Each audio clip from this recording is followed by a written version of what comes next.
All right, guys, we're live, and this is my very first talk with a booktuber, and I'm so excited. This gentleman here, Matt Pittman, he is one of the very first booktubers that inspired me. Honestly, his content is what I look up to. He is a human being. He has a family.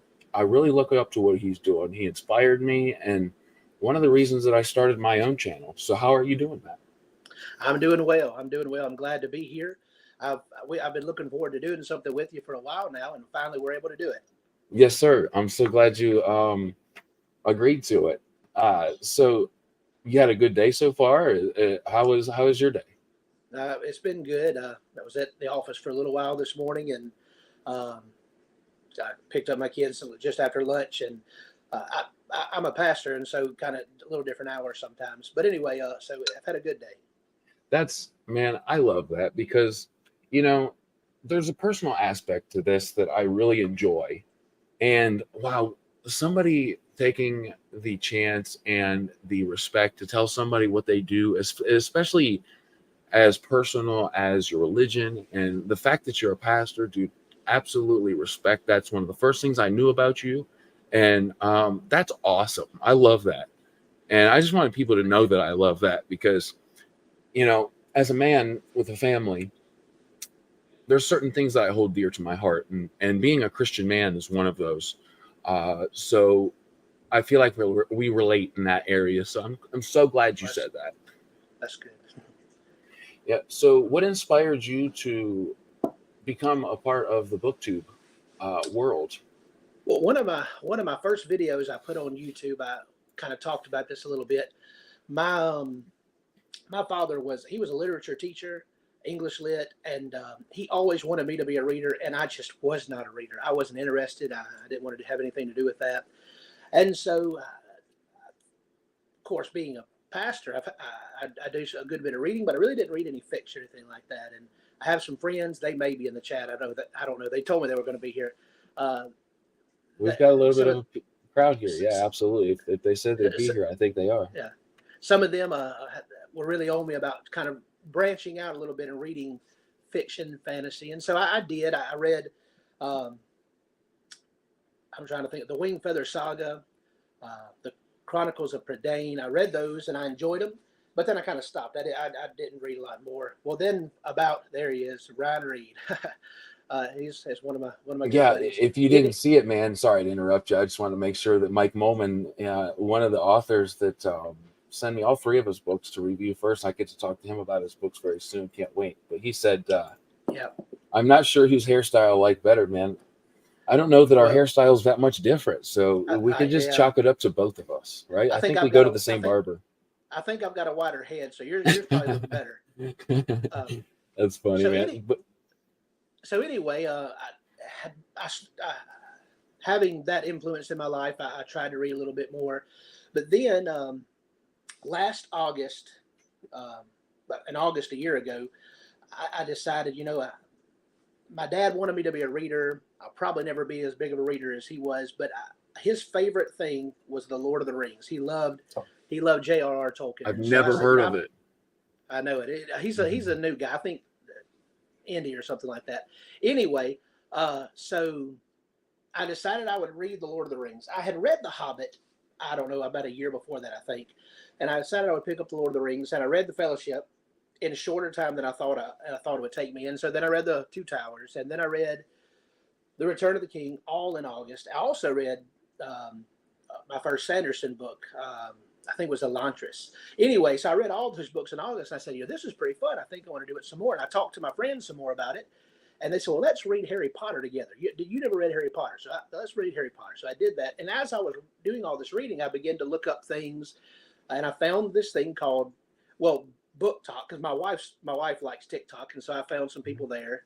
And then I began to look some more, and I found Booktube. And the first person I found on Booktube was Mike's Book Reviews, and I watched. Respect. I ate it up, and Have then you I found wasted more. much time in your life watching his stuff as I have? Oh my goodness, I've wasted so Right? much time. I was looking over the list of videos he has, and other than maybe one or two, there's not many that hasn't been watched in the last year. So anyway, I've watched most all of them, and so it grew from there. And then I got to, I mean, I was becoming a constant reader. You're asking me how I became. I'm kind of going on different. Absolutely. You're doing great. Anyway, Absolutely answering my question. but I was reading so much, and I had friends to talk to about it, but they weren't necessarily reading everything I was reading. And I said, you know what, I need an outlet for this, and so I said, well, I guess I'm going to try to put it on YouTube, and I did that, and it just grew a little bit from there. And meet guys like you, and it's been fun. Man, the first thing I seen of yours was your I believe it was your trailer, and I said this guy loves what he's doing already, and I always go back to this. My favorite people aren't necessarily like we like Mike, okay? So but he's got like 100,000 followers. Yeah, he's You about know, to be there, I think. yeah, so sure I like him, but at the same time, man, it's like I want to use my platform for people who don't have that many, I and then understand. we'll get there together. You know what I Right. mean? Trailer, and I just the first thing I told my wife was I say this is an honest guy. I can tell he enjoys what he's doing, and I loved the trailer. So I've been talking about you to my wife since day one, man. So I wanted you to know that personally. I appreciate that. Yeah, absolutely. I look up to what you're doing, and the reason I do is because I think we relate on a lot of different areas. Um, where do you live? I guess that's kind of like kind of what part of the country do you hail from? Have you ever heard of Conahata? Yeah, I haven't, I know you haven't, but most and people that's a haven't. good Anyway, thing yeah. So because I want to learn. I live in Mississippi. I live in Newton County, which is central Mississippi, and in a little town. Actually, not even a town. It's not a town at all. It's a community, which is actually most of the community is reservation, Choctaw reservation, Also, and you have a lot of Native American I mean, yeah. history in your area. Well, my piece of land all around me is reservation, really Man. both sides, and so and the school is behind our property, and so yeah, so we live right. We don't live on the reservation technically, but we live right in the middle of the reservation.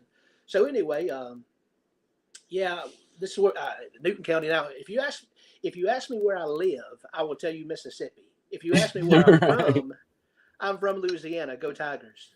So yeah, speaking of that, you had to school me yesterday because I knew you were Matt Pittman, but I thought like your middle name was Go, Yeah, or like you were just like leaving out a part of your really long name. But see, right. I'm a Michigan, go Wolverines. Yeah, I didn't know the Big Blue. LSU Tigers. Yes, Big Blue, baby. My mom and dad grew up in northern Michigan. That's where I grew up between Ohio and Michigan. But I didn't know that was a thing in Louisiana. So tell me a little bit more about that. I mean, it's just it's connected to the French culture, the French our history. The Louisiana's history has a lot to do with the French, and so it just comes from that. I don't know that the word GEAUX would literally be go, but that's just But how I we knew say it it. was. It's just I knew that's how you it's the said it. French influence. Yeah, it's just the Yeah. French influence. So and when you go to a LSU football game, I don't know if you remember our former coach Ed Orgeron. I sure do. He would always end go Tigers, and Yes, I do so remember that. and I mean I can just in my mind I see that as GEAUX. It's not GO, it's GEAUX all day long. There's some of us who get lucky with the names we choose as far as our social media, and I think we both are really lucky because now Mm-hmm. knowing what most people probably know about your name. I always tell people, they're like, how many differentiations of Beard of Darkness? Nobody had Beard of Darkness book reviews. That's like Yeah, fantasy dark. I have a beard. Let's put them together and let's try this thing out. Grimdark. Yeah. Yes, exactly. You know what I mean? So I think we both have really excellent names. I think they're both memorable. So yeah, I tell people about your page, and it's like typing your name. It's like I know that they're going to remember that. There's no squiggle at 4321 at the end of your name. You picked a really good one. What? This is such a hard question. I always like to ask it, even if I get the same question or the same answer like 1,000 times. I still love to ask this. What is your favorite book, series, or author? It could be all three. It could be just one. Well, in this case, it is all three. All three is connected, and it's the general answer. Probably 9 times out of 10, if you ask most booktubers, at least in the fantasy genre, who their favorite author is, what their favorite series is, where they started reading, they're The Hobbit, Tolkien, Lord of the Rings is going to come in there somewhere. At least that's what I've noticed. Okay. And so my favorite book series is The Lord of the Rings. I actually, and of course, like I said, I'm new to being a constant reader. So some may say, well, hey, you're not that big of an expert. But maybe I'm not. But the thing is, I read The Lord of the Rings for the first time last August. I turned around and read it again in, what month was it? July, I think. Maybe May and July. I read them again. So 2 times in less than 12 months. I love it. And I got so much more out of the second time. So The Lord of the Rings, the whole trilogy would be my favorite series. That's favorite book. Man. Now, last year, after I read it, I would have said that The Fellowship of the Ring was my favorite book. In fact, I think maybe in my top 10 favorite books, I want to say that ended up on top. But after I read it the second time, I really feel like The Return of the King is my favorite. It a perfect conclusion. Have you read it yet? I haven't. No, I didn't think so. So I don't want to say too much about it. Or have you watched the movies? Of course I have. Yeah, heck Okay. yeah. Well, that's actually, why I'm a Lord of the Rings fan. Is the I understand. movies. Well, see, one of my friends who I read it with this past year, just the last few months. He had never watched the movie. He had never read the book, so he went in blind. So I didn't want to say anything if you hadn't watched the movie. So anyway, yeah. So The Lord of the Rings is my favorite series. The Return of the King is my favorite book. Tolkien is my favorite author, and that's me. So I've listened to The Hobbit. I haven't read it yet. I'm saving The Hobbit to be an experience that me and my oldest son have together. That's awesome. Yeah, I can't wait. It's like I tried the other night. I think he's still a little too young, but I'm still going to save it for that time.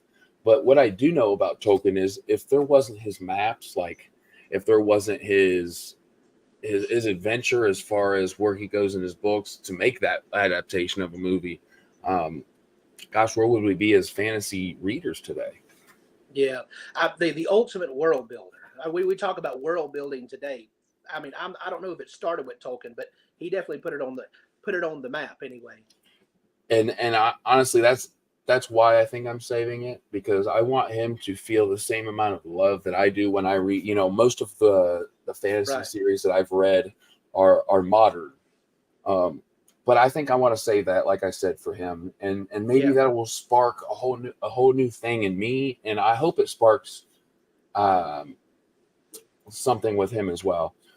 Ashley says, "What is your favorite fantasy novels outside of Lord of the Rings?" Okay, so that is the first question is easy. Now it's getting a little more difficult because I this year I have read probably some of the best books ever written. I think so. That's exciting. It is, and so the jury is still out on that. I will say that there was a series I read a few years ago, which is more directed towards a younger audience. The Wing Feather Saga I mentioned. I'm trying to remember the author's name. I've seen you post about it. Yeah, Andrew Peterson. I love that series. You talk about grimdark. It's not grimdark. It would probably be more of what people would call cozy fantasy, maybe, but not completely. There are some higher stakes in it. I've only read it once, but I read it and I loved it. And it'll always have a special place in my heart. But what I'm reading right now, I'm looking over some of my books. Of course, man. We got plenty of time. Absolutely. So look them over. I got a stack here with me because I didn't have my bookshelves. So I don't know that this won't become. I did never guess. I don't know that this won't become my favorite fantasy series outside of Tolkien when it's said and done. It's already really going up the list. Now, if you would have asked me, or the person in the comments would have asked me, what's your favorite book outside of Lord of the Rings, I would have said Lonesome Dove. I finished that. The wife's still reading that, man. My wife is reads. She reads it every night, and she's chipping away at it. unbelievable. It is unbelievable. And I feel like I only just finished it in the past, or the beginning of this month. But Mhm. I've been watching that series my entire life. I mean, I watched Yes, it with my dad. I watched it growing up over and over. And I don't know how many times I watched it. And it was a faithful, faithful, faithful adaptation from the book. And that you get the inner monologue of the characters that you don't get in the movie.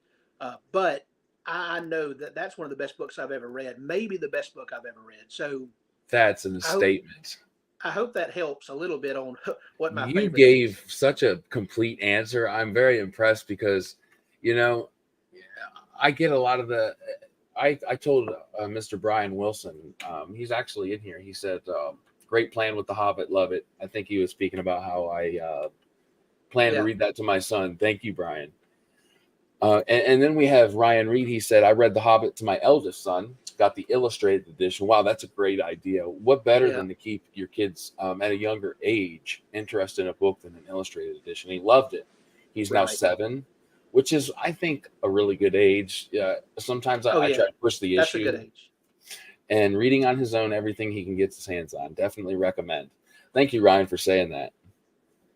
Um, So my daughter is 3. I didn't mhm, do a good job with my older son reading to him because that just wasn't my thing then when he was growing up. mhm. So I kind of missed the boat on that. But with my 3-year-old, I do read. My 3-year-old daughter, I read a lot more. And I tried to start reading The Hobbit, though that's way too young, way too young. She still wants to see um, the Cat in the Hat, or Bluey, and yeah, yeah, stuff like that. yeah. So I have a.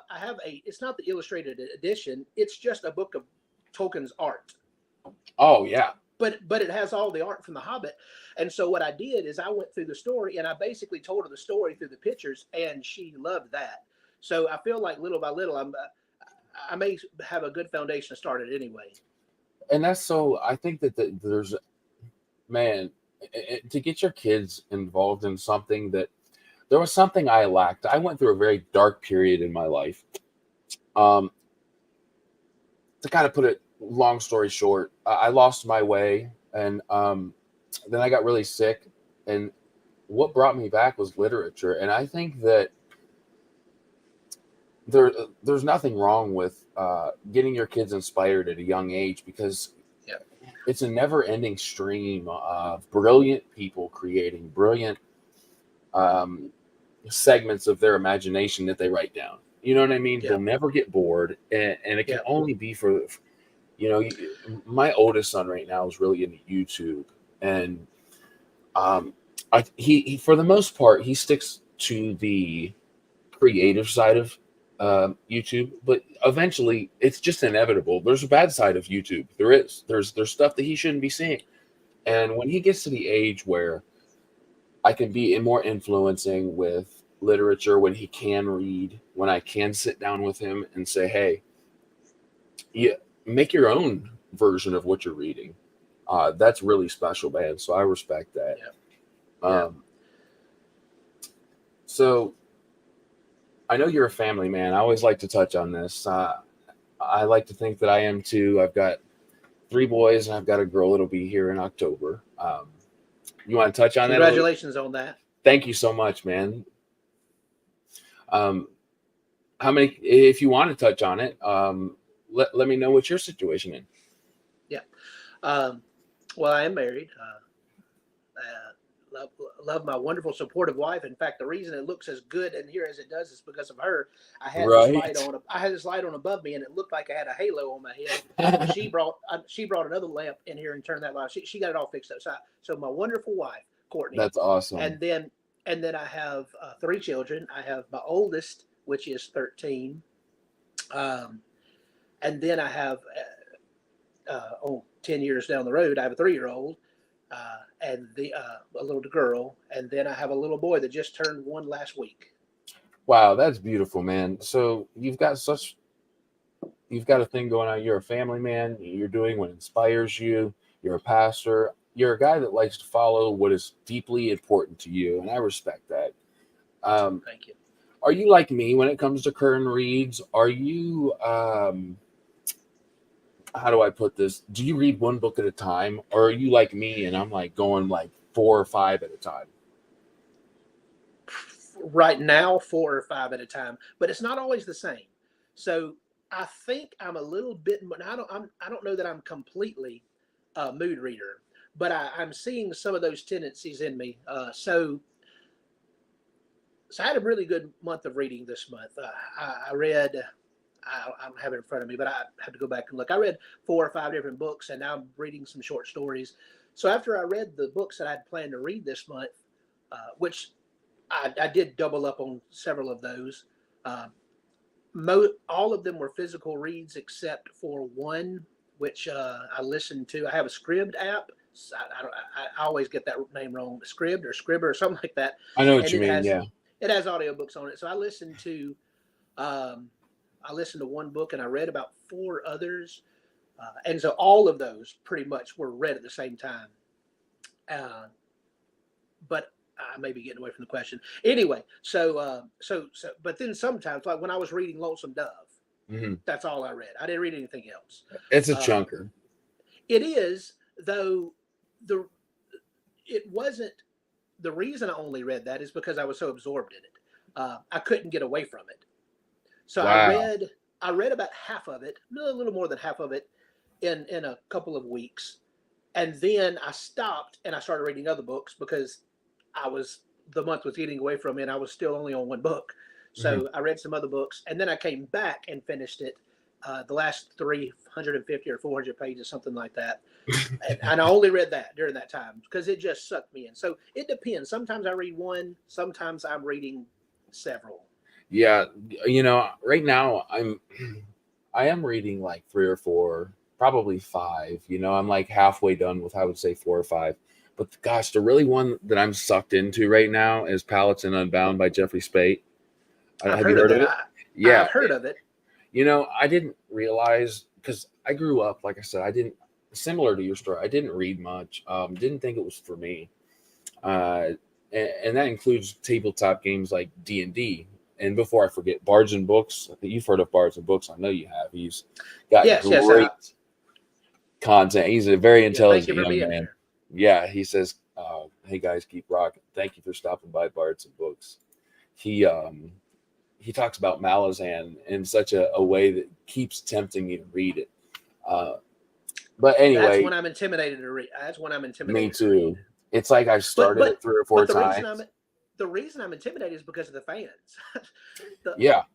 I'm not trying to be negative, but man, the fans they love it. But then they make it seem like the most difficult thing in the world. And like, if the fan says it's like this, I don't know. So yeah, it's been funny. Matt's fantasy books, the other Matt that I watch, it's his favorite. He talks about it all the time. Like if you ask him, and it's been a consistent answer. So I think the thing is, and what's intimidating you and I, and tell me if I'm wrong, because I hear a very similar thing from you that I'm thinking in my head, is it's a great book, The Gardens of the Moon, and it only gets better. But I think we can't be reading anything else, and as a reviewer, that's intimidating because you want want to be able to give your attention to especially for you and I think we love, and our hearts are in the indie category. Yeah. It's hard to take our hearts from that, or my heart at least. But I think there's a special place and time for Malazan. I've got Gardens of the Moon. It's sitting over there talking to me right now. It's like, please read me. And there is a time, I think, for me to read that and get into I believe it's 10-book series, which isn't by sheer numbers. Then there's more. There's another series off the 10, isn't there? Yeah. I wish I could remember his name. Esselmont. I could. Okay, that's right. I've heard of that, but I couldn't have told you.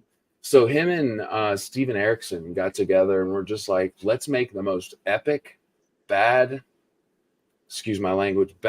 version of epic fantasy about civilizations that rise and fall and the people involved. And I believe there's like 33 different POVs just in the first book. Who wouldn't be intimidated to read that? Right. Nonetheless, it will be something I read before I die, I guess. So it's definitely something I'd like to get into and see if it's for me. Yeah, at least see if it's for me. Right, exactly. So What are you reading right now? Right now, and this is the last part of that other question you asked me. Right now, I am reading a little bit of everything. Awesome. I'd love to see what you're reading. So I don't remember reading Edgar Allan Poe in school. I'm sure we No, had to. I'm sure we had to do something, but something, I but don't. he's dark. Well, yeah, he is. So I picked up a book, Edgar Allan Poe, The Fall of the House of Usher, and other tales. And so I read The Fall of the House of Usher, and I was blown away. Have you read him recently? So Or I've read like some poems that are pretty awesome. I've got some. In fact, I remember when I first got the Audible audiobook app, I downloaded literally everything he's got. So I yeah. have a heck of a reference for him when I do dive in. So I read The Fall of the House of Usher. It's a short story. I mean, it pulled you into the scene. He starts off talking about the fall, and right now it's 100 degrees in Mississippi, and I really want the fall. So I loved reading about the fall and the cool air. But Okay, then it so gets fall started. is in autumn time. Yes. Okay. What? Oh, do you not call it fall? Oh no, I call it fall. Absolutely. I was just Oh, clarifying because me, oh, I hear the fall. Maybe we're thinking of like the fall of the civilization okay. or something. Well, it's pretty close to that Okay, when you read Poe. But no, fall, autumn. That's all I'm saying. gotcha. Anyway, so and it just gets dark from there. And then I read The Telltale Heart. And this is all in the last few days. Then I read The Telltale Heart, and I enjoyed that. I'm in the middle of. I actually started a couple of days ago. I hadn't finished yet. I need to finish it. I started The Pit and the Pendulum. So that I'm trying to. I need to get faster. And so then I also am reading One Piece. Oh This is man, so not. you're into This mag? is not. This is not at all what I would feel like I would like. I didn't read comic books. Um, Yeah, you see that yeah. the It looks like animation? a manga book. It is a manga book. Yeah, Okay, it's manga. It's in fact it's one of the very popular ones. So anyway, but the show's on Netflix, and so there's been a lot of hype about it. So I saw it in Walmart, and I said I'm gonna pick it up and just see what it's like. And I've got a little. I've read about half the first volume. it looks a little I'm more than actually. half. Oh, maybe I'm looking backwards because manga is backwards, Yeah, right? yeah, It kind yeah, of. yeah, yeah. Right, yeah, they would be backwards. So that's only about half of the first. See, this is 3 volumes in this one. So Oh, this okay. is It's about like an this is omnibus. yeah, this is about half of yeah, it is an omnibus. So it's about half the first volume, and I'm enjoying it. It's a real good story, and they say it picks up from there. So I'm reading that. I'm also, and we've talked about this. I'm also reading The Return of the Knights. I am Yeah, that one's on glad the way to that I me. I could. can't read that. I can't wait to read that. Well, I'm glad I kept going in it. I told you that I was having a little bit of trouble with it, Mhm. but I decided to persevere, and I'm glad I did because the story's picking up. Another one that I've been reading is Those Left Behind. It's the first book of the Way Stations trilogy by N.C. I don't know how to pronounce his name. Scrimjar. You may Okay, have heard yeah. it. I have no Scrimgeour, yeah, it idea. looks like Scrimgeour. I have So I seen that read. around. So, and then I showed you War and Ruin by Cahill. So Yep. those are the books that I'm reading little by little by little by little at the end of this month. Now, so when I move into September, it's going to be The Return of the Knights and Those Left Behind, and I'm going to make sure I read those to start off the month because I'm reading them very slowly right now. Anyway, so that's what I'm reading right now. Cool, man. So do you plan on having like a at least a written review or a video review of those? Yep, at least a written review and at least some type of a short. I put out a short review today on No I Heart for a seen Thief, that. I'm and loving that. are you? Oh, man, it was so good. I, I I talked about this a little bit in the video. I had a little bit of trouble. In fact, I started reading it and then I put it down, not with the intention of quitting or DNFing. Just Yeah, I needed a little break because understandable. I wasn't flowing well with the going back and forth and back and forth. Hmm. Uh, I read something else. In fact, it was Mad Ship by Robin Hobb. I read that, and then I came back to this and finished it, and I loved it. So sometimes I have to take a little break from a book Yeah, and I and want come to I back want to it. to say like there is absolutely nothing wrong with. First of all, I remember us speaking, and sometimes there's books, even though so somebody's negative review can give me more influence to read a book than a positive review. I So if understand. we're honest, if we follow our heart and we want to be a positive addition to the community, you really cannot go wrong. I promise. And I think for people to take you serious or me serious, if we're not critical, we can't love every book. And, Yep. and and if you're not going to be critical, which you are, I really look up to that. Um, wow, what are we doing? But Yeah. so yeah, And that does not come easy for me. Um, you know, it there. Maybe it's just because I've chosen what I've read carefully this year. But I haven't read a lot of books that weren't great. I just haven't read a lot of books this year that weren't great. Uh, I told you that earlier in the year I did stop reading The Wheel of Time, which is kind of a hot topic with people. mhm. People talk about how they love the characters of that book. I was at a point where I didn't care if all the main characters died. I didn't like them. I didn't like them. I didn't care about the story. And I said, you I know what? love that, dude. Make that I need video; it goes viral. I promise. I just need to stop reading this for now. I was in the about the first third of the third book, and I just said I have to stop. So other than that, I really haven't read a lot of bad books this year. And so when I do come across, especially in some of these indie books, I don't want to do or say anything that would harm them. But I want to be honest. But I really, even in the indie books I've read, I've read some great ones, and Yeah, so and so it's not quite as natural for me in a public. Now, if I'm talking one on one with somebody, I may say, "Hey, I didn't like this," but as far as what I put out on the yeah, how dare me? So as far uh, anyway, as far as what I put out on the World Wide Web, uh, kind of makes me nervous when I put out negativity. it's not negativity. It's really not. You gotta look at it different than that because listen, Right. if I'm an That's not the right word. yeah, That's I not know the what you're right word. saying though. Um, yeah, it's so like if I'm an author and somebody's like, dude, I don't like this about your book, well, that's all right because somebody that knows now that what you didn't like is in my book, that's a Right. positive to somebody else.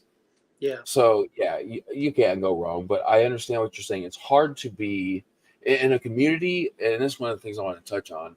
The community of the indie authors and writers, reviewers, all that is just such an accepting, gracious, like breath of Yeah. fresh air is what I like to say.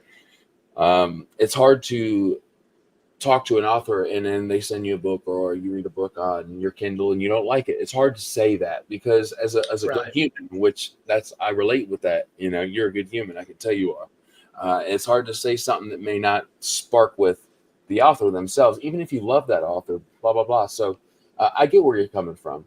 I think if you just stay true and I stay true to what I love and what if I don't like something, just being critical about it in the most positive way, you really can't go wrong. And I think I authors understand. want that. If for me, from what I've heard, it's like if an author gets a review that they don't necessarily favor, I think that it's more beneficial than a positive one in a Right. million different ways.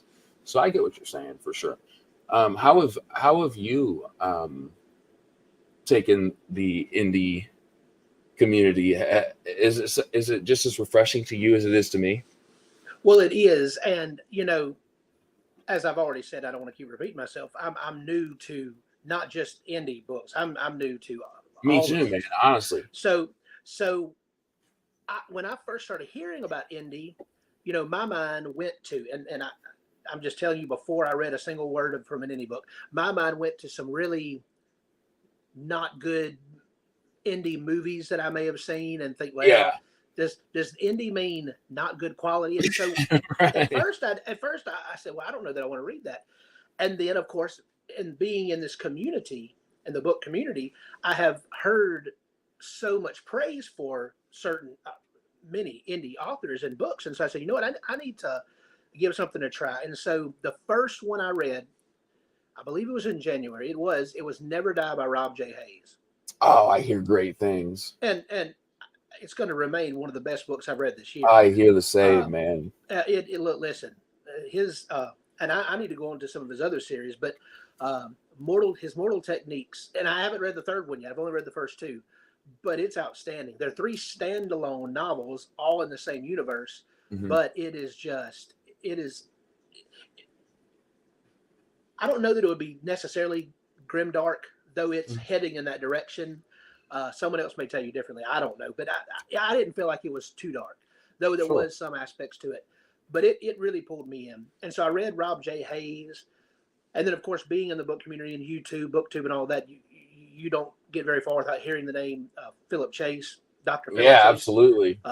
Dr. Fantasy himself. And so, yes, so obviously we heard that he was putting out a series, and so I read that. So you've read the first book? I've read the first two books. Oh, you've read both? Okay, so Yes, so sir. give me. I want to know. Like, I've been dying.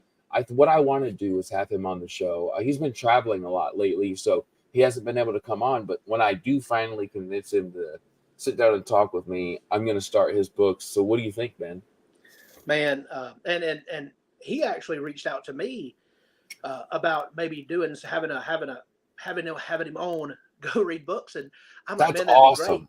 Well, I that's what I thought, but also I thought I haven't done a live, and I don't know what to do. So well, he's going to watch this and be impressed because you're doing amazing. Well, of course, this is all you. You're making me look good. So anyway, I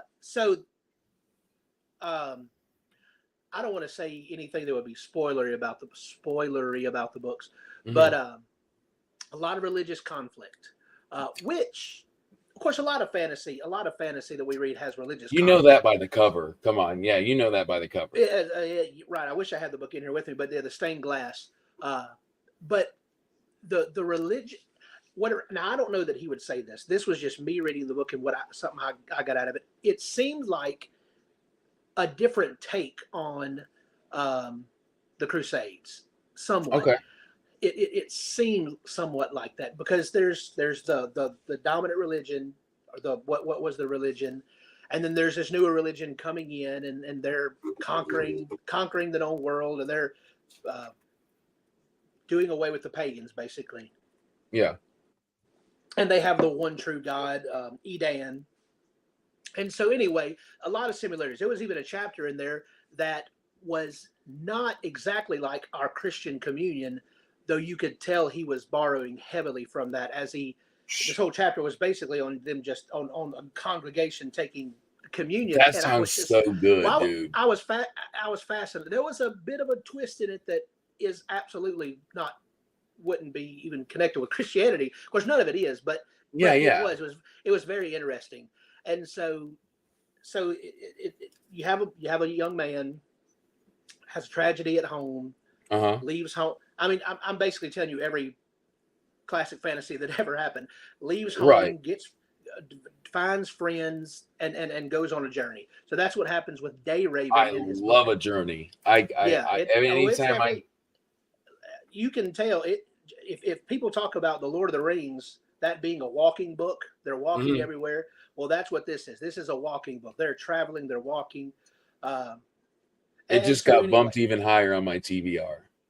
And so the first book, that it gets them to a certain place, to a certain battle, which it's coming the whole time, so that's not a spoiler. And then it moves on beyond that, and it really takes a turn in the second book, to where the first book is, just honoring a lot of the traditional fantasy that we've seen. The second book, Philip just goes out on his own and does his own thing, and it's wonderful. So I'm excited about the final book of that series, which is the Return of Edan. So there's there's the Way of Edan, the Prophet of Edan, and the Return of Redan. And so I'm ready to see the return of Edan. Ready to read it anyway. He's such an impressive human. Like he is. He's one of the nicest guys. He's one of the nicest guys that I've been able to come in contact with. He don't have to give me the time of day, but that's the thing, man. He's been nothing but nice to me. Yeah, they're so great. I love it, and they're so happy. Usually, I don't know of a single person that I've reached out to that's like, no, man. They're very. I like absolutely breath of fresh air because I didn't expect it. I did Yeah. not. I thought it would be a hard thing to do to get authors on here and talk about their books, and it's not. Yeah. And I'm so happy. And I think that part of that's equal. It's a 50-50. It's 50% they get their word out there in another place, and 50-50 or 50% supporting the channel. I think, like I said, being somebody who is in love with fantasy and indie authors, they respect that, considering they're part of that community also. Well, I don't know if you've been listening to him talk about the Way of Adan or the Adan trilogy, but he's been writing this for 18 years. Wow, I didn't know that. Yeah, he's been writing it for 18 years. In fact, from what I understand from things I've listened to, is this is what he's always wanted to do, was write his own fantasy. And so he went and got I don't know if this was all the reason he did it, but he went and got a degree and started teaching college, working on his book, and just Following his heart. Following his heart, wrote all 3 books, and now is releasing them all 3 in the same year. And he has is it a prequel or a sequel? I think it's maybe a sequel book. I can't remember, but another one coming out in 2024. Mm-hmm. So there's going to be another one coming out, though it won't be part of the trilogy. It's taking place sometime in the future or I past. Love that. I can't remember if it's a prequel or sequel, but anyway. Yeah, there's nothing better. Ryan Cahill does this really well. Yes, he does. You read right now. I'm just at the beginning of Darkness and Light, which I'm so happy I'm right there, because just from watching you, I know that. Is that the second book? That's the second book. Yeah. Yeah. Oh, that's another one. Like I said, with what Philip Chase did, the first one was of course he had his own thing, but there was things from the Wheel of Time. What was the first book? The Eye of the World. The Eye of the World. I saw a lot from the Eye of the World there. I saw a lot from the Fellowship of the Ring there, and he did it beautifully. I'm not saying he took it. I'm saying you could tell he was influenced by these things. But Darkness and Light, that's just him having fun with his world. I mean, it is. Man, great. He's created such a fun. I always like to talk about. He's doing his own thing. The tavern inn feel, man, that's just like cozy to me. I love it. Anytime somebody walks into an inn, love it when you go into a tavern. Yes, just it never gets old. Except in one of Rob J. Hayes, in his second book that I read, there's a tavern scene that is not cozy, but you need to read that to find out about it. What is that a part of? What's that book? Okay, so there was Never Died. Oh my goodness, you're asking me, and I don't have it. Pawn's Gambit. That's what it's called. Pawn's Gambit. I have Heresy Within that I have to read, but there's more impressive books that I've seen that impressive in what I've heard about them. What I mean, Razor's Edge is the one I want to read first. Okay, but so now talking to you. No, sorry. The Razor's Edge is the first in a series that I want to read of Rob J. Hayes. Yeah, that's the next series I want to get to. I just he had them all for 99 cents or something like that. I've seen that, yeah. I picked them all up. Oh man, that's awesome. So Pawn's Gambit, that's the one you're speaking of. Yes. Okay. Well, that's the one I was speaking of. Yes. So the Razor's Edge. Yes, Pawn's Gambit is book 2, and what I was saying is there's a scene where what are we not a pub, a tavern. A tavern. Yeah. There's a tavern scene that you'll be interested to get to, because it's not cozy. So right. What is the name of that next series? It's called the War Eternal. Yep, the War Eternal. Yep. Yeah, I'm looking at. Well, I don't know where my camera's at. I know it's always like hard to There's the Razor's Edge, the Lessons Never Learned, From Cold Ashes Risen, Sins of the Mother, and Death's Beating Heart. So that's the 5 books in that series. Yeah. After I finally finished the 3rd book of Mortal Techniques, which I cannot remember the name of that right now, I plan on moving to that one. That's so cool, because like you said, as an indie author, you hear of like these. You got your Ryan Cahills, you've got your Rob J. Hayes, you've got Philip Chase. You've got all these guys that really stand out that I think do a really good job of influencing those who are coming up in the indie world. Because, man, make no mistake, and I think people who review and talk to these authors know a lot about what they're doing. They take a lot. These guys have 9 to 5 jobs. I was just Yeah. talking to Brian Wilson, and he's got a chunker of a book, The Forsaken Planet, and this guy builds homes. He's got kids. He's got a wife, and it's not like this guy has exactly. Yes, thank you for putting that up. I knew. Yep. Yes, I just got mine this week. it looks so good, and it's so good so far. It's one of my current reads. It's one of the 5 current reads I'm reading. And you find out why the Earth looks red. That's the first thing. When I looked at his Yeah, I heard you talking about that. I went back and listened to your interview, and I heard you talking about that. That was my first thing. It's like, why is the Earth red? Well, you find out really quick, and it's very interesting. Now, is this Earth or is this? Yeah. Oh, so okay. I didn't know if it was maybe a different planet. No, it's so basic from what I understand, because I'm not super far in the book. Like I said, I don't want to say too much or give any spoilers away, because really I'm not far enough to give spoilers. But he's what I read at nighttime when my kids go to bed. Yeah. So like I've got like 3 that I would try to read during the day, but right now I'm trying to get through his at nighttime when I can really pay attention. Very interesting so far, and what he says too is it's a market of sci-fi and fantasy both. So I love that, because look, that was very interesting to me. That was very interesting to me, because I'm new to sci-fi. but you like this. Man, I loved it, but it feels like fantasy. Okay. It feels like fantasy. There's not a lot of course it's there, but he doesn't overwhelm you with a lot of science that you can't get your mind around. He's not Adrian Tchaikovsky. He's not, but it's very detailed. But at the same time, it feels like an epic fantasy book. Then I'm reading this book, which is a lot more science fiction. Mm-hmm. And I'm enjoying it a lot. But you can tell it's a little different than the normal fantasy. And so when I heard him say that the Forsaken Planet was fantasy and sci-fi, I thought, well, that's going to be easy to move into then. Yeah, exactly. For someone who mainly reads fantasy. Yes, exactly. See, me, I like my very first fantasy or sci-fi book I got is Ender's Game, like hardcore sci-fi, and I haven't either. I just bought it. I told Brian the other day. So knowing that what I'm like to expect from this is not something that's totally out of my realm makes it even more attractive, is what I'm trying to say. Yeah.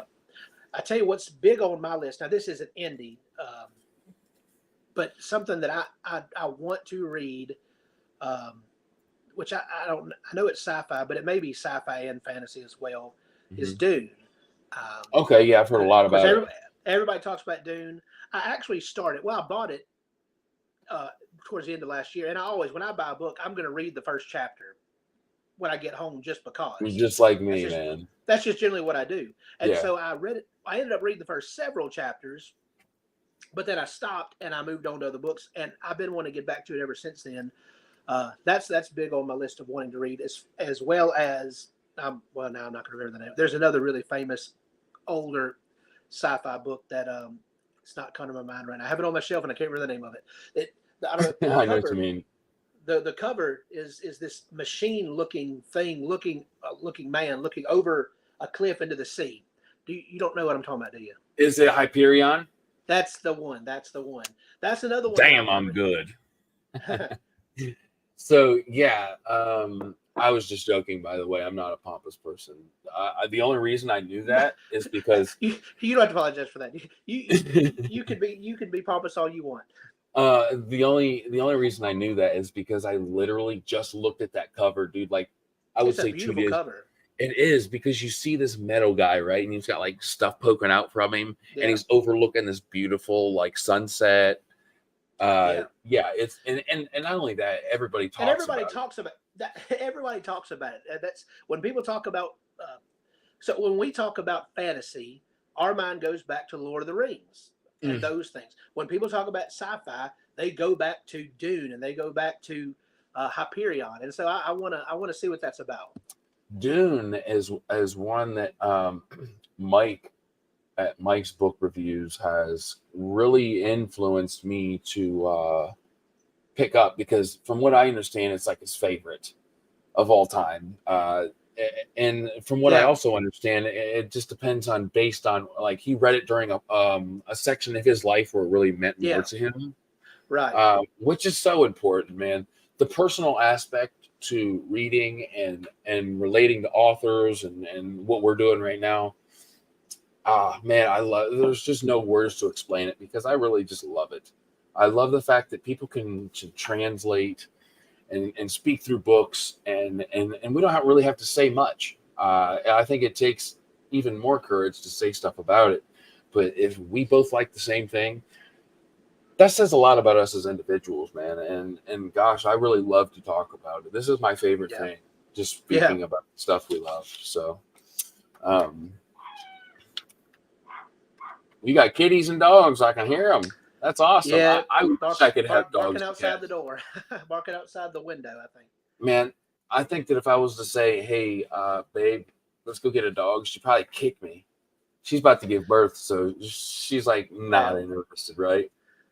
yeah. So what? So moving forward, All right. what are some goals that you have for your channel moving forward?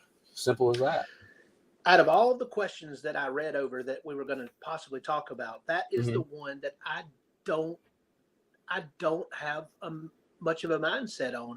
You know, I don't know that I was goal oriented when I first started this. I was just doing something to. My goal was to get into a community where I could talk to other people about books.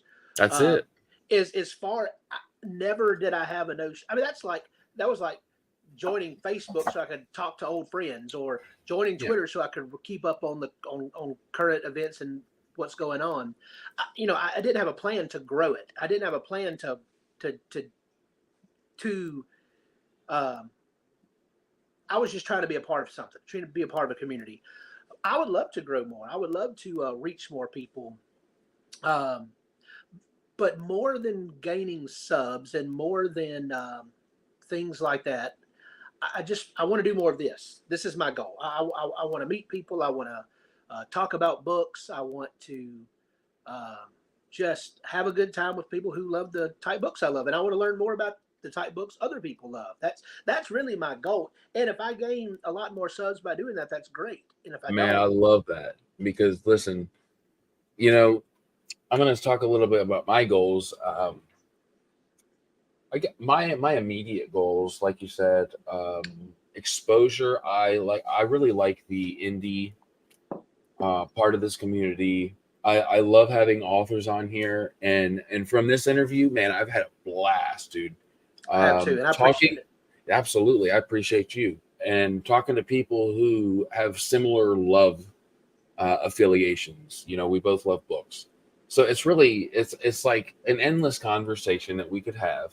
It would never Yeah, end, and that's a cool feeling, because there's not many places, at least in my life, um, where I can find that.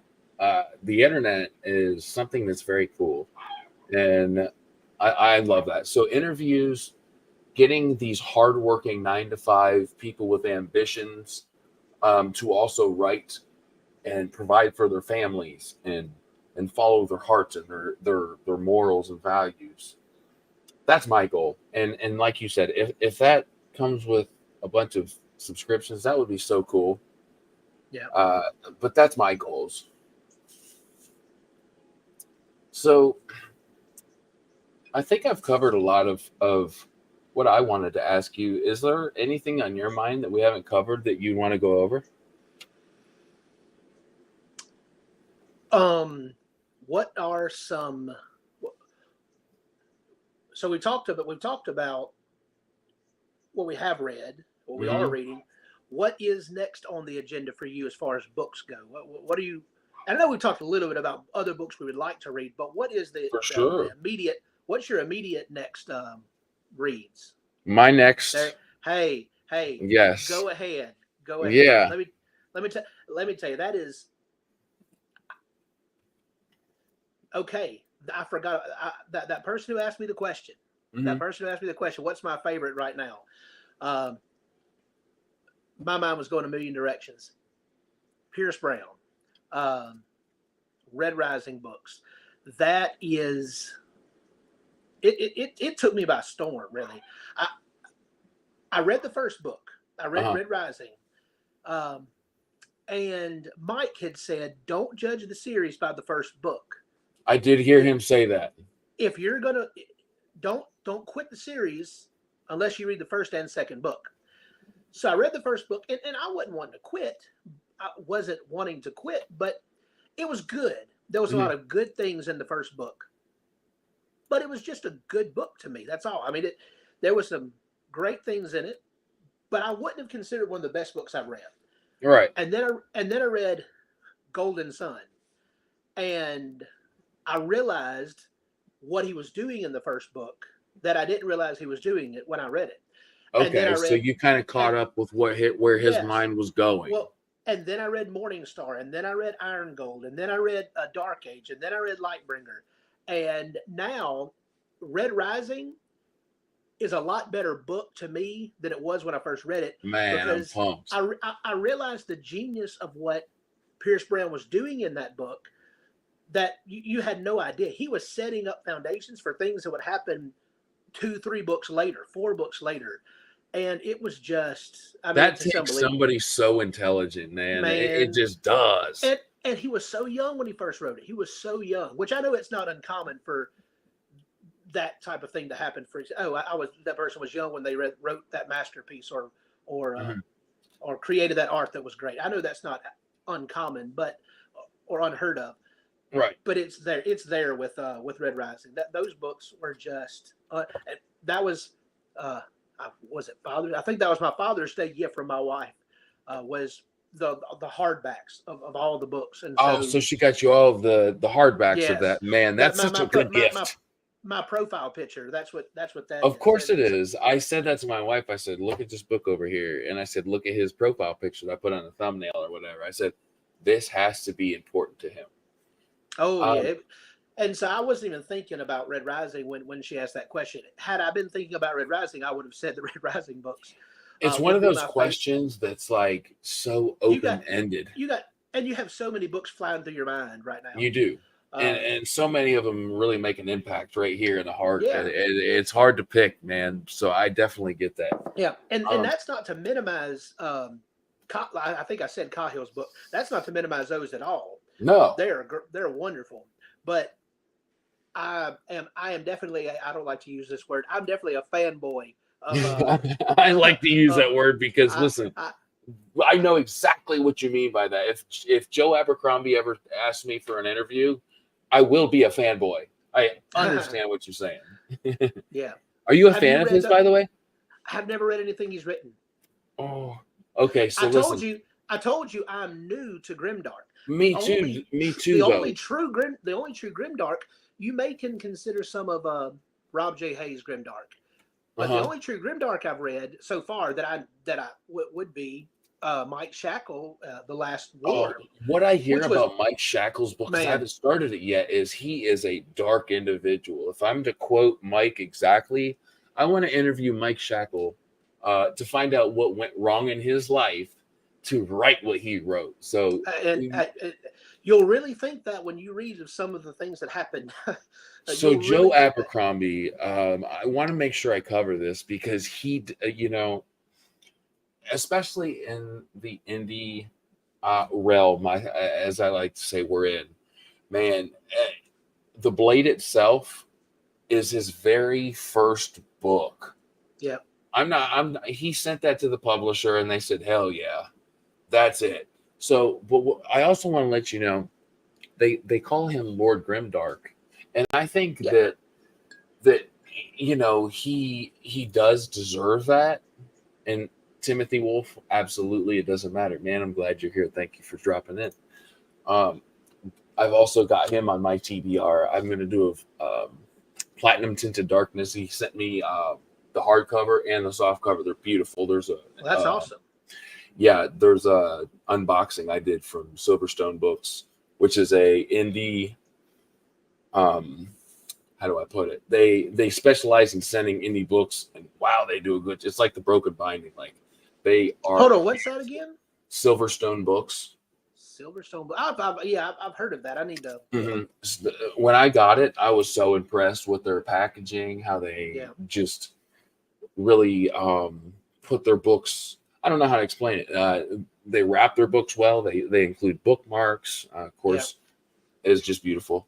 But okay, so back to Joe Abercrombie. What I like to say to people, he's not the most grimdark person. In fact, if we had a 1 to 10 grimdark scale, okay, I would say he's like a 3 or a 4, in my opinion.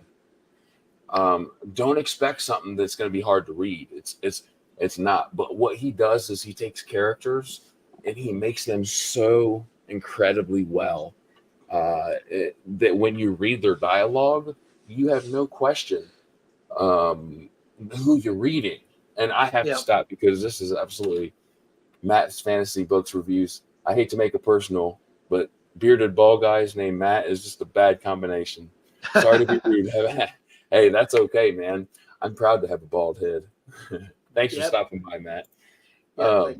Yeah, I think he says that too because he's not got a lot of hair himself. Well, he's he's the third in that of the balded bearded Matt. And if you look into it, there's a lot of Matts. There are a lot of Matts in the Booktube world. That's one reason when I was trying to choose my name, I didn't trying to choose the name of my YouTube channel. I didn't go with Matt because I saw several Matts. I said, well, that's all. I think he takes the title as far as Matt's Fantasy Book Reviews. Like I think he stole it from all of us. Darn you. Well, no, he does great, man. I love his videos. Dude, he does so good. Anyway, so back to Joe Abercrombie, and I think Matt would actually agree with me. He says very, very great things about Joe Abercrombie. So he's not like, gosh, I've read some dark stuff, and I wouldn't say that Joe Abercrombie is the darkest of it by far, but what he does is he takes this gritty humor, and like, if you ask my wife, like, I'll be laying in bed reading Joe Abercrombie and absolutely just belly laugh, dude. He is the funniest. That's what I've heard. Dude, and it's, I don't even know if it's supposed to be funny to most people, but people who understand grimdark and stuff like that. Well, I've heard that from more than one that he's very funny. So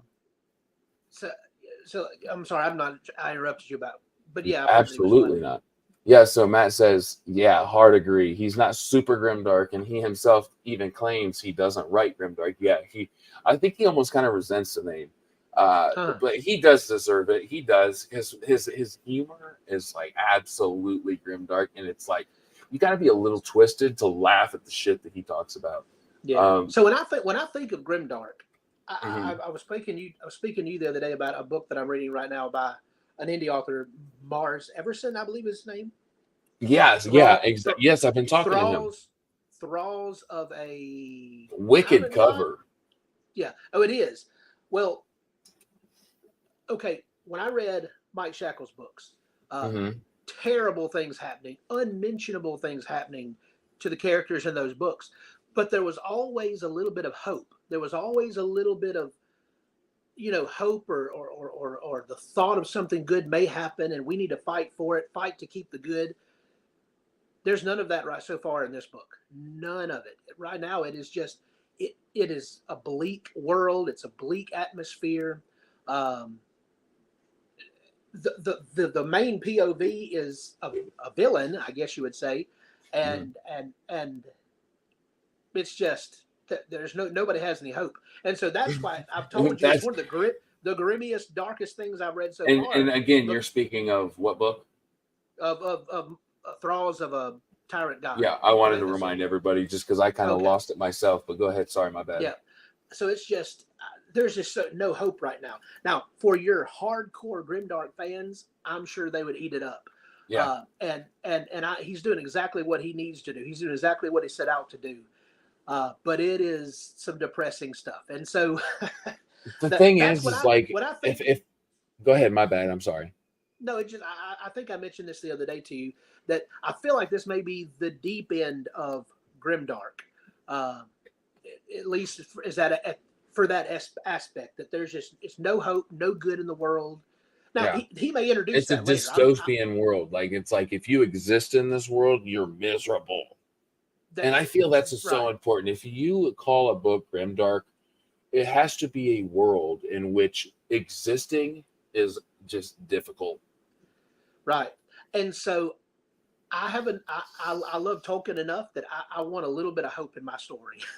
for me personally, there has to be some glimmer of hope, and maybe he's going to introduce that coming up, but it hasn't been introduced yet.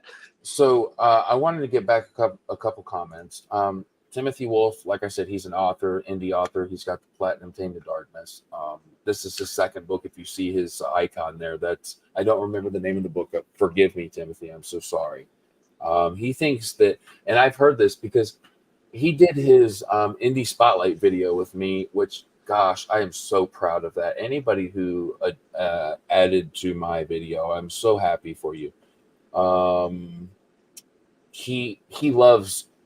He said he read all 16 books, I believe, in a row of Robin Hobb's books. So he's saying that Hobb's work is way more grimdark than Joe Abercrombie's. Yeah. I believe that because, like I said, man, Lord Grimdark, I don't know where it come from. Not that he doesn't deserve it, even though he resents it. He deserves a spot in the grimdark light, if you will. But it's not as dark. His characters are dark, and the more and that I think that's where it comes from what I've heard other people say. It's like you said, the character work is wonderful. I think his characters being so grim, from what I've heard, is what gives him that. Yeah, and he writes them so well. Now, on commenting on what he said about Robin Hobb, I just finished the 5th book in the Realm of the Elderlings this month, and I definitely I see what he's saying. Now there is a lot of hope. There's a lot of there's happiness. There are lots of good things going on, but when it gets dark, it gets dark. I want to point out with John A. Douglas. He is also an indie author. He's got his book coming out soon. I love his LSU hat he wears in his picture. He drinks, I think, an unhealthy amount of coffee, but hey, do yourself, man. So, for my money, no one in the indie fantasy grimdark does it better than Christopher Brenning. I know you have it, and I'm so jealous. I just talked to him. He's sending mine soon. But man, have I been waiting for that. He didn't send me one. I had to buy it, but I don't mind. I don't mind buying it. But anyway. I think that's more of in support anyway. Absolutely. There's no such thing as an unhealthy amount of coffee, he says. But yes, my doctor. I intended on ending the month with this one, but I knew I couldn't finish it by the end of the month because I didn't have enough time. So I decided that I would save it for the coming month instead of. So the guy on the front of the cover is bald, so I had to grab it. He's another. I had to at least reach out to him, and if he didn't, I wonder if his name is Matt. He might be. Probably not. But I mean, it's probably like Ignatius or something. Probably. Well, see, how would it be? in most of the fantasy books we read, that's people's names. You never heard it before, or it's a derivative of something. Where is it? This Return of the Knights. The villain's name is Walter. And Walter, I love Walter. That. Who doesn't know at least like an old dude named Walter? At least one time. And Eric and Peter. He uses regular names. Now, see, I'm going to have to recommend to my wife because every time I tried to get her into a fantasy book, she's like, I can't say, the renditions of names like so Ereval far, and all this. I'm sure there's more fantasy elements coming, but so far, this reminds me more of like a medieval historic fiction right now. Just what it reminds me of. Anyway, I know that's not what we're talking about. We're talking about anything you want to talk names, about. And I thought about Walter. Yeah, that's a great point because sometimes, like I said, my wife is one of these people. She may get into a fantasy book if she can pronounce the names. Right. This is a big deterrent to those on the fence. So if you make those names a little easier, maybe, it's hard to make those names easier because who wants to read about the kingdom of whatever with Right. John or Jacob or Matt or whatever, because we know those guys and we can relate Matt to a lot of people we've met in our life. So if it's Ignatius, then you're a fresh slate. And yeah, and I was just holding up because he said the Return of the Knights looks great. It does. It's one of the best looking. I mean, of course, the indie books, all these indie books I'm saying looks great, but this one, it is very catchy to the eye. Yeah, the quality of covers that are coming out, you've got your occasional crazy looking one, but man, I'm telling you, you see it too. These people they know what they're doing. So many are great. But one thing, and I know this is talked about a lot, but if Felix Ortiz's name is attached to the art, yes.